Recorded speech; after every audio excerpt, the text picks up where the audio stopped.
واتقوا لفتحنا علیہم برکات من السماء والارض، اگر بستیوں میں رہنے والے، آبادیوں میں رہنے والے لوگ، شہروں اور دیہاتوں میں رہنے والے لوگ اللہ رب العالمین پر ایمان لے آئیں اور تقوی اختیار کریں، اللہ سبحانہ تعالیٰ کے احکامات کو بجا لائیں، فرمودات پر عمل کریں، اور جن کاموں سے اللہ رسول نے منع کیا ہے ان کاموں سے باز رہیں، یہ عبادت ہوئی، ایمان اور تقوی عبادت۔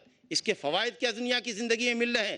رب العالمین فرماتا ہے لفتحنا علیہم برکات من السماء والارض، اس آیت کے اندر عبادت کا ذکر بھی ہے، عبادت کے فوائد و ثمرات کا بھی ذکر ہے۔ ایمان اور تقوی عبادت ہے، فوائد و ثمرات کا ذکر اللہ فرماتا ہے لفتحنا علیہم برکات من السماء والارض، ہم ان کے اوپر آسمان اور زمین سے برکتوں کے خزانے کھول دیں۔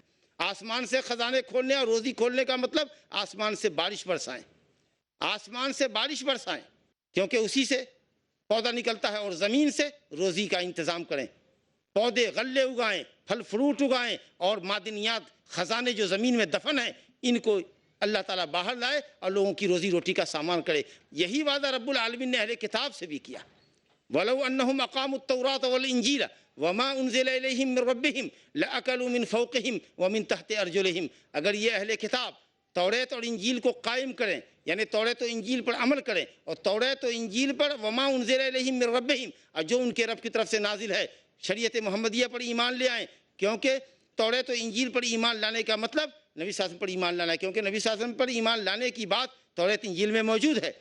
تو اگر یہ لوگ توریت پر واقعی عمل کرتے، انجیل پر واقعی عمل کرتے، اللہ کی شریعت پر واقعی عمل کرتے، محمد صلی اللہ علیہ وسلم کا کلمہ پڑھ لیتے، اور اپنے زمانے میں محمد صلی اللہ علیہ وسلم کی بعثت سے پہلے واقعی توریت و انجیل پر عامل ہوتے اور تحریف کے شکار نہ ہوتے، اللہ کی آیتوں میں انہوں نے رد و بدل نہ کیا ہوتا، اور شریعت محمدیہ کے آنے کے بعد بلا چون و چرا محمد صلی اللہ علیہ وسلم کی شریعت ابدیہ پر ایمان لے آتے، لَأَكَلُوا مِنْ فَوْقِهِمْ، تو تب بھی اور اب بھی یہ اپنے اوپر سے کھاتے، سر کے اوپر سے کھاتے یعنی بارش برستی، وَمِنْ تَحْتِ أَرْجُلِهِمْ، اور ان کے پاؤں کے نیچے سے روزی ملتی یعنی زمین سے روزی ملتی۔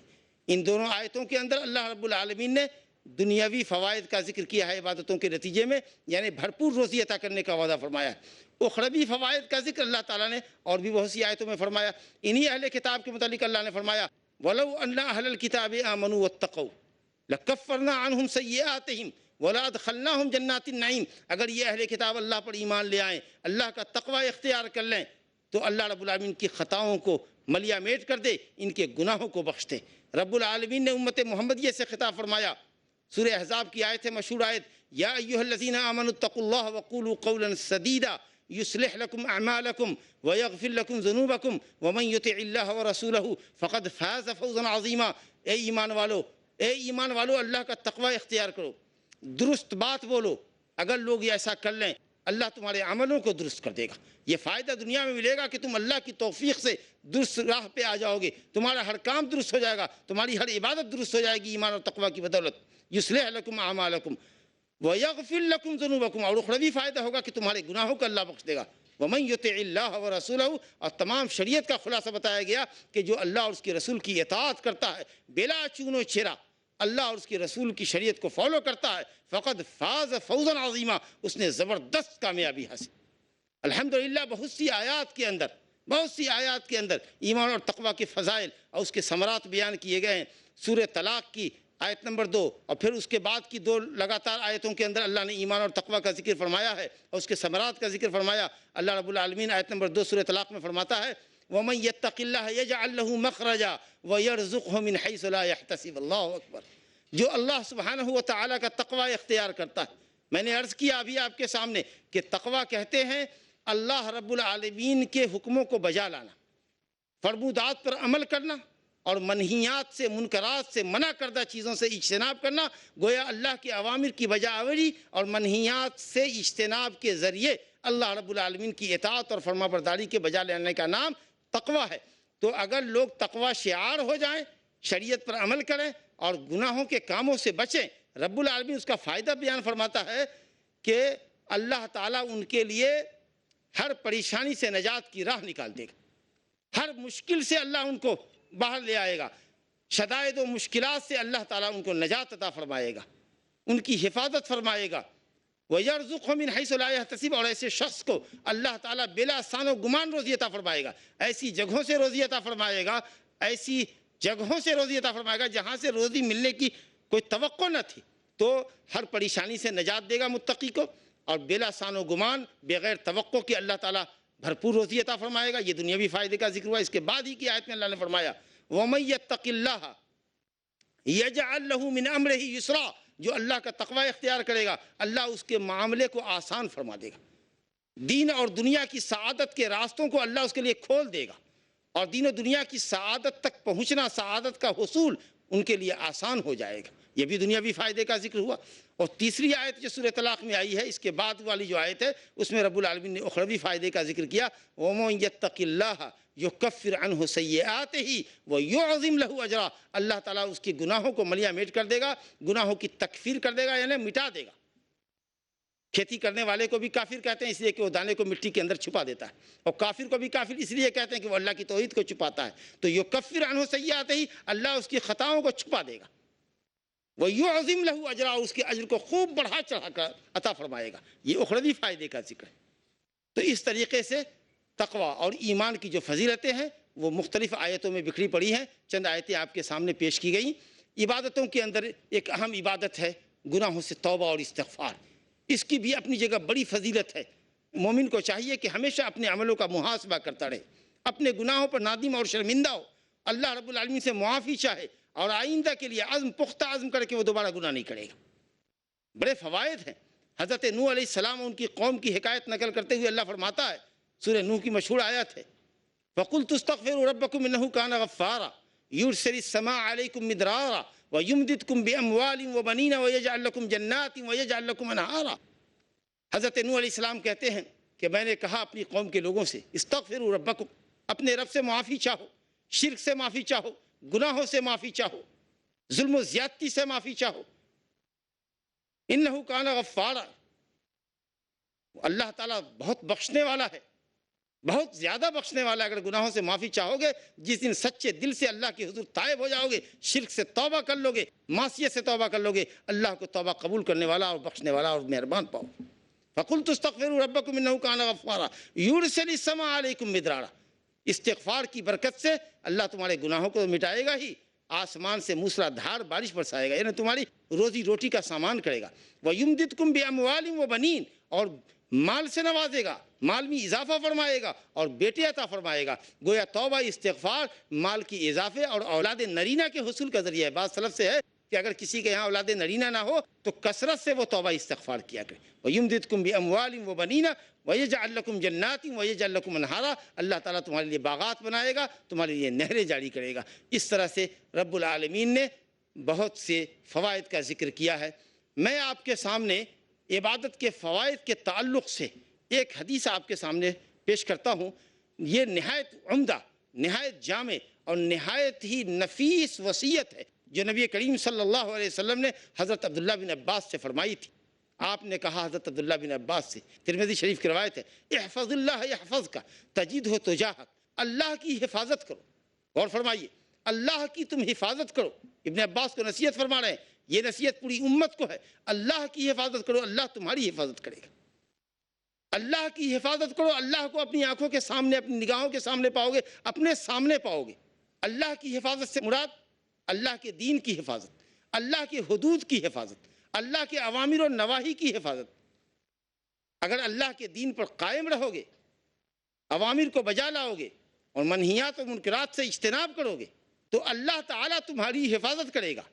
حفاظت دو طرح سے، تمہارے دین کی حفاظت کرے گا کہ تم کسی فتنے میں مبتلا نہیں ہوگے، کوئی بھی آدمی کسی شبہ میں تم کو ڈال کر تمہارے دین میں تم کو کنفیوز نہیں کر سکتا، اور نہ ہی تم بری شہوتوں کے دل دادہ ہوگے، نہ اپنی بری شہوتوں کے پیچھے جاؤ گے، اور نہ کوئی دین میں شبہات اور فتنے کے اندر تم کو مبتلا کرے گا۔ اللہ تمہاری حفاظت کرے گا، یعنی تمہارے دین کو شہوات، بری خواہشات اور شبہات کے فتنوں سے بچائے گا، اور تمہاری دنیا کی حفاظت کرے گا، یعنی تمہاری جان کی، تمہارے مال کی، تمہارے اہل و اولاد کی، تمہارے بال بچوں کی اللہ حفاظت فرمائے گا۔ جس نے اللہ کی حفاظت کی، اللہ نے اس کی حفاظت کی۔ اللہ کی حفاظت کرو گے، اللہ کو اپنے سامنے پاؤ گے۔ اللہ کو سامنے پانے کا مطلب کہ اللہ کی نگہداشت میں رہو گے، اللہ تمہارا نگراں ہوگا، وہ تمہیں ہر شر سے، ہر سو سے، ہر تکلیف سے، ہر برائی سے بچائے گا، کیونکہ تم نے اللہ کی حفاظت کی۔ فرمایا آگے نبی صلی اللہ علیہ وسلم نے، تعرف الی اللہ فی الرخاء، خوشحالی میں، فارغ البالی میں، مالداری میں، جب صحت اچھی ہو، مال و دولت کی فراوانی ہو، ایسے وقت میں عام طریقے سے لوگ اللہ کو بھول جاتے ہیں۔ کہا گیا کہ خوشحالی میں، فارغ البالی میں اللہ سے رشتہ بناؤ، اللہ سے اپنی پہچان مضبوط کرو، اللہ کو یاد کرو، تو اللہ رب العالمین پریشان حالی میں تم کو پہچانے گا۔ اگر تم نے خوشحالی میں اللہ کو بھلا دیا تو اللہ تمہاری بدحالی میں تم کو نہیں پہچانے گا۔ تو اگر چاہتے ہو کہ پریشانیاں تم سے دور ہوں تو یقیناً تم کو خوشحالی میں اللہ کو اپنے ساتھ رکھنا چاہیے۔ یہ عجیب انسان ہے کہ خوشحالی ملتی ہے تو اتراتا ہے، اللہ سے غفلت کرتا ہے۔ جب بدحالی اور پریشان حالی ہوتی ہے، جب کاروبار پر، بیوی بچوں پر، اولاد پر مصیبتوں کا نزول ہوتا ہے، فضو دعائیں عریض، لمبی چوڑی دعائیں لے کر بیٹھ جاتا ہے۔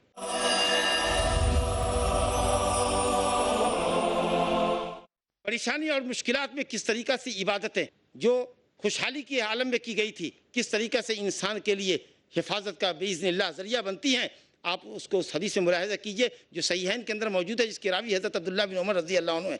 نبی کریم صلی اللہ علیہ وسلم نے فرمایا کہ 3 دوست اگلی امت کے اندر بنی اسرائیل میں رہے ہوں گے، جس سے بنی اسرائیل کے اندر بھی امام بخاری نے اس کو ذکر کیا ہے کہ رات گزارنے کے لیے ایک پہاڑ کے غار میں جا چھپے، رات گزارنا تھا، لیکن اللہ رب العالمین نے ان کی آزمائش کی اور اوپر سے ایک بھاری چٹان لڑکی جس نے غار کا منہ بند کر دیا۔ اب تمام تر کوششوں کے باوجود بھی وہ چٹان کھسک نہ سکی یا کھسکائی نہ جا سکی۔ اب یہ لوگ گویا کہ ایک طرح سے سمجھیں آپ کہ زندہ ہی قبر میں پڑے ہوئے ہیں، اب انہیں اپنی زندگی کی فکر لاحق ہوئی، اب کیا شکل بنے گی۔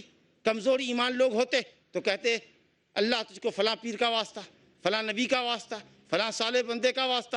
انہوں نے اپنی پریشان حالی کا اللہ سے ذکر کیا اور اللہ کی رحمت کو آواز دیا، اور انہوں نے اپنے نیک عملوں کا وسیلہ پکڑا۔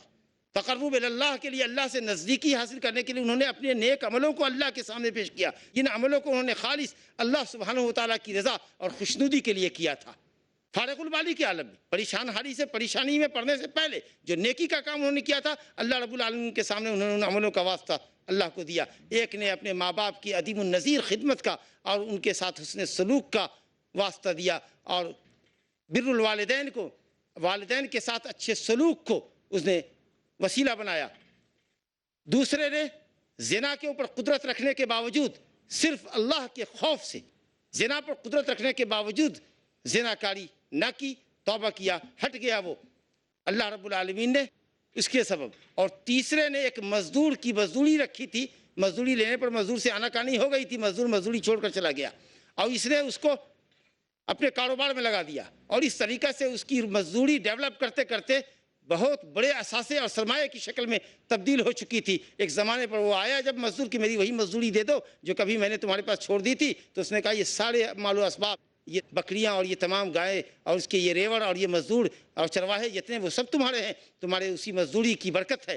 چنانچہ تینوں نے اپنے اپنے عملوں کا واسطہ دیا۔ حدیث مشہور ہے، طویل حدیث ہے، میں نے اس کا خلاصہ آپ کے سامنے پیش کیا ہے۔ اس طریقہ سے تینوں کی نجات ہو گئی اور تینوں باسلامت وہ غار سے باہر آ گئے۔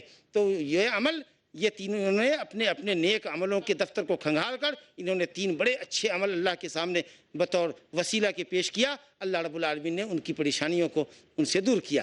میرے بزرگوں، دوستو، اہم عبادات، امہات العبادات، جس میں نماز، روزہ، حج، زکوٰۃ ہے، ان کے بھی ہماری زندگی پر بڑے اچھے، بڑے مثبت اور بڑے دور رس فوائد اور اثرات مرتب ہوتے ہیں۔ میرے بزرگوں، دوستو، آپ جانتے ہیں کہ کلمہ شہادتین کے بعد سب سے اہم فریضہ اسلام میں فریضہ نماز ہے۔ نماز بندے اور رب تعالیٰ کے درمیان کا مضبوط جوڑ ہے۔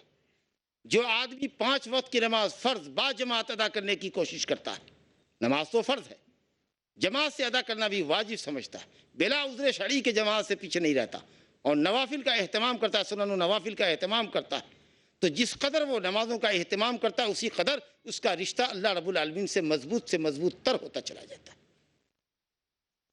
اور سب سے زیادہ بندہ رب العالمین سے قریب تب ہوتا ہے جب وہ سجدے میں ہوتا ہے، کہ اس کی وہ بلند پیشانی جو اللہ رب العالمین کے سوا کسی کے سامنے نہیں جھک سکتی، وہ آج اللہ کے سامنے جھکی ہوئی ہے، اس کا سر زمین پہ ہے اور اس کا رب عرش بڑی پر ہے۔ عرش جو اللہ کی سب سے بڑی اور سب سے عظیم مخلوق ہے، اس کے اوپر اللہ تعالیٰ بلند ہے، مستوی ہے۔ اللہ جتنا بلند، اس کا بندہ اتنا ہی پست، اتنا ہی خاکسار، اتنا ہی عاجزی اور تواضع کا اظہار کرنے والا۔ لہذا رب العالمین سے بندہ سب سے زیادہ نماز کی حالت میں قریب ہوتا ہے۔ میرے بزرگوں، دوستو، نماز انسان کو بے حیائی اور برائی سے روکتی ہے۔ آپ غور کیجئے، جب ایک انسان برائی کا ارادہ کرتا ہے اور وہ نمازی ہے تو ماشاء اللہ نماز اس کو روکتی ہے، کدھر جا رہے ہو؟ اپنی ہلاکت کو دعوت دیتے ہو، اپنی دنیا آخرت تباہ کرنے جا رہے ہو، آخر تم نماز کیوں پڑھتے؟ نمازوں کا اتنا التزام کیوں کرتے؟ دور سے چل کے مسجد میں کیوں آتے؟ اسی لیے نا کہ تمہارا رب تم سے راضی ہو، تم اللہ تعالیٰ کے ثواب اور اس کی جنت کے مستحق ہو، عذاب اور گناہوں سے تم بچ سکو۔ پھر جب اسی کام کے لیے، ثواب کے لیے اور عقاب اور گناہوں سے بچنے کے لیے، اللہ کی وعید اور اس کے سزا سے بچنے کے لیے نماز پڑھتے ہو، پھر یہ کیا بات ہے کہ تم اسی جہنم کے راستے پر جا رہے ہو؟ یقیناً نمازی چونکتا ہے اور کہتا ہے کہ واقعی ہم غلطی کرتے ہیں۔ تو گناہوں کی اور برائی کی جو طمع اور جو لالچ اس کے دل میں پائی جاتی ہے، الحمدللہ نماز کی برکت سے وہ اپنے غلط ارادے سے باز آتا ہے۔ رب العالمین نے بجا فرمایا وَهُوَ أَصْدَقُ الْقَائِلِينَ، کہنے والوں میں سب سے سچا تو وہی اللہ ہے، کہتا ہے وَأَقِمِ الصَّلَاةَ إِنَّ الصَّلَاةَ تَنْهَىٰ عَنِ الْفَحْشَاءِ وَالْمُنكَرِ، نماز قائم کرو ٹھیک ٹھیک وقت پر، ٹھیک ٹھیک وقت پر، شرائط کے مطابق، سنت نبوی کی حفاظت کرتے ہوئے، سنت نبوی کے مطابق باجماعت نماز ادا کرو، یہ نماز قائم کرنا ہے۔ نماز کو ٹال کے نہ پڑھو، کئی وقتوں کی نماز کو ایک ساتھ ادا نہ کرو، سنت صحیحہ کے خلاف نماز نہ پڑھو، یا کئی نمازوں کو ایک ساتھ ادا مت کرو، وقت کو ٹال کر مت پڑھو اگر کوئی عذر شرعی نہیں ہے تو۔ مسافر کے لیے، مریض کے لیے حسب حاجت، حسب ضرورت جمع بین صلاتین کی اجازت ہے، لیکن کچھ لوگوں کی عادت ہوتی ہے کہ کئی نمازوں کا، اچھا ابھی تو کاروبار کا وقت ہے، مصروفیت کا وقت ہے، چلو ظہر کو عصر میں پڑھیں گے۔ کچھ لوگ تو اتنا ستم کرتے ہیں کہ عصر کی نماز کو مغرب کے ساتھ کرتے ہیں، جبکہ اگر عذر میں بھی جمع کرنا ہے، مجبوری میں بھی، تو ظہر عصر کے ساتھ جمع ہوگی، عصر ظہر کے ساتھ جمع ہوگی ظہر کے وقت میں، ورنہ عصر تو مغرب کے ساتھ جا ہی نہیں سکتی۔ تو اس کا خیال رکھنا چاہیے۔ تو بہرحال نماز انسان کو بے حیائی اور برائی سے روکتی ہے، یہ ہے اقامت صلاۃ کا مطلب۔ اور جو آدمی نماز قائم کرتا ہے اور واقعی شریعت کے مطابق کرتا ہے تو اللہ رب العالمین اس کو بے حیائی اور برائی سے باز رکھتا ہے۔ میرے بھائیوں، دوسری اہم عبادت زکوٰۃ ہے۔ آپ جانتے ہیں کہ زکوٰۃ کے کتنے دینی اور دنیاوی فائدے، بڑی اہم عبادت ہے۔ زکوٰۃ کے ذریعے انسان بخل کی صفت سے پاک ہوتا ہے۔ مومن کے لیے بخل بہت بری صفت ہے، تو بخل کی صفت سے انسان پاک ہوتا ہے اور خود اس انسان کا مال پاک ہوتا ہے۔ اور زکوٰۃ کے معنی ایک معنی ہے نما، بڑھوتری کے، مال میں اضافہ بھی زکوٰۃ دینے سے ہوتا ہے۔ اور پھر فقراء اور مساکین کی حاجت براری بھی ہوتی ہے۔ مالدار اپنے مالوں سے تھوڑی زکوٰۃ نکالتے ہیں، مقررہ مال میں مقررہ حصہ، کثیر مال میں جزء یسیر، بہت زیادہ مال میں تھوڑا حصہ۔ مال میں مثال کے طور پر سونے چاندی میں یا روپے پیسے میں جب وہ زکوٰۃ کی مقررہ مقدار کو پہنچ جائے، جس کو نصاب کہتے ہیں، 2.5% زکوٰۃ، اور اس کے ذریعے فقراء کی حاجت پوری ہوتی ہے، فاقہ مستوں کا فاقہ دور ہوتا ہے، لوگوں کی متنوع حاجتیں پوری ہوتی ہیں، اور مالداروں کا کچھ بگڑتا نہیں۔ بندوں پر احسان، عبادت کی عبادت، بندوں پر احسان، بندوں کی دعائیں ملتی ہیں، مال بڑھتا ہے، انسان کا نفس پاک ہوتا ہے، مال پاک ہوتا ہے۔ نبی کریم صلی اللہ علیہ وسلم نے فرمایا، حضرت معاذ بن جبل کو جب معلم بنا کر یمن بھیجا تو آپ نے جو نصیحت فرمائی اس میں ایک جملہ آپ نے یہ فرمایا تھا کہ جب وہ نماز پڑھنے لگے، پہلے تو توحید کی دعوت دینا، دعوت توحید کے بعد ان کو بتانا کہ اللہ نے دن رات میں 5 وقت کی نماز فرض کی ہے۔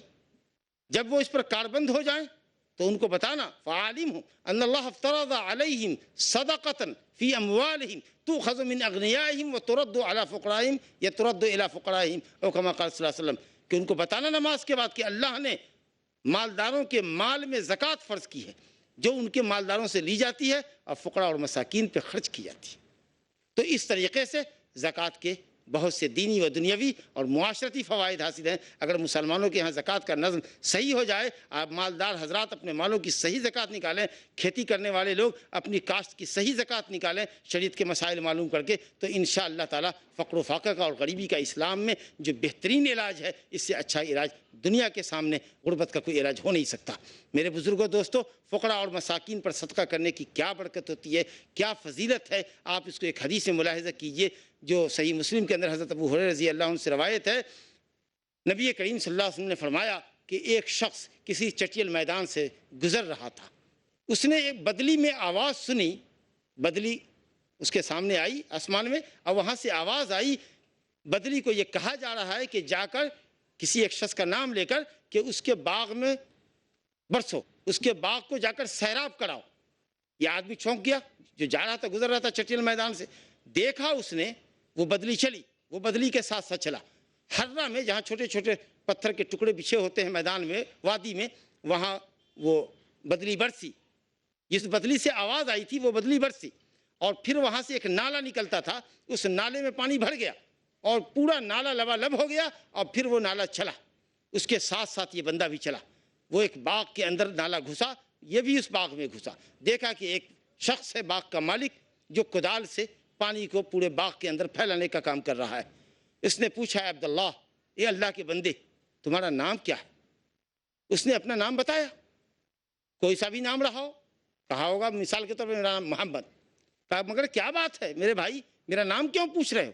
کہا در حقیقت وہ بدلی جس کا یہ پانی ہے، میں نے اس سے آواز سنی تھی، اس میں یہی آواز تھی کہ تمہارے باغ میں جو تمہارا نام ہے، اس نام کے آدمی کے باغ میں جا کر برسو، یہ وہی بدلی ہے، اسی بدلی کا یہ پانی ہے۔ تم کیا کرتے ہو آخر؟ کون سی نیکی ہے جو اللہ سبحانہ وتعالیٰ کو تمہاری طرف سے اتنی پسند ہے؟ کہا جب تم نے پوچھ ہی لیا ہے تو میں بتائے دیتا ہوں کہ اس باغ سے جو پیداوار مجھے ملتی ہے اللہ کے فضل و کرم سے، میں اس کو 3 حصوں میں بانٹتا ہوں۔ ایک حصہ میں فقراء اور مساکین پر اور حاجت مندوں پہ خرچ کر دیتا ہوں، دوسرا تہائی میں اپنے اہل و عیال پہ خرچ کرتا ہوں، اور لاسٹ کا جو 1/3 ہوتا ہے، تیسری تہائی جو ہوتی ہے 1/3، وہ میں اس باغ کی اصلاح و درستگی میں لگاتا ہوں۔ اب دیکھیے، 1/3 مال اس نے باغ پہ لگایا، 1/3 مال اللہ کے راستے میں۔ تو اس طریقے سے صدقہ، زکوٰۃ اور فقراء اور مساکین کے ساتھ احسان کرنے کی برکت دیکھیے کہ اللہ رب العالمین ایسے لوگوں کی کھیتیوں کو پروان چڑھاتا ہے، ایسے باغ کو ہمیشہ پھلدار رکھتا ہے۔